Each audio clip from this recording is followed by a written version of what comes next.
नमस्कार मित्रांनो, जेव्हा तुम्ही कोणासाठी चांगलं करता तेव्हा तेच तुम्हाला परत मिळतं. हा प्रकृतीचा नियम आहे. लोक तेवढी चांगली असती तर जेवढे ते स्टेटस चांगले टाकतात. व्यवहार ती शिडी आहे ज्यामुळे तुम्ही मनात उतरू पण शकता आणि मनातून उतरू पण शकता. तिरस्कार समोर केला जातो आणि प्रेम लपवून केलं जातं. त्यानं पहिलं लिहिलं, मला बोलायचं नाही, मेसेज करू नको, आणि परत लिहिलं, जेवण कर आणि तुझी काळजी घे. जीवन कितीही वाईट असलं तरी जेव्हा आपलं कोणी साथ देतं तेव्हा खूप चांगलं वाटतं. प्रत्येक व्यक्ती अशी व्यक्ती शोधतो जो न बोलता सर्व काही समजून घेईल. व्यक्ती कितीही श्रीमंत बनला तरी दुःख विकू शकत नाही आणि सुख खरेदी करू शकत नाही. नाती घट्ट असो अथवा नसो, विश्वास असला पाहिजे. प्रेमाची खरी ओळख म्हणजे इज्जत करत नाही तो व्यक्ती तुमच्यावर खरं प्रेम करत नाही.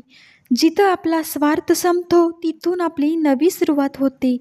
नाती टिकवून राहणं एवढं पण खूप आहे. सगळे हसत राहावे पण हे पण खूप आहे.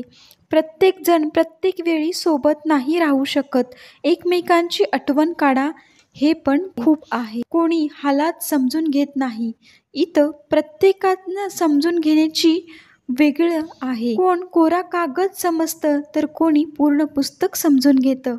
कोणाचंही गप्प बसण्यामागचं कारण शोधा मित्रांनो, कारण आतून तुटलेले लोक शब्दांचा वापर कमी करतात. विश्वास ठेवण्यासाठी तुमच्यात इमानदारी असली पाहिजे. 4 चांगल्या गोष्टी बोलण्याने विश्वास जिंकू शकत नाही. चहा आणि चरित्र जेव्हा पडतं तेव्हा डाग लागतो. जन्मठेपेसारखे असतात काही नाती, जिथं जामीनदार असून पण सुटका होत नाही.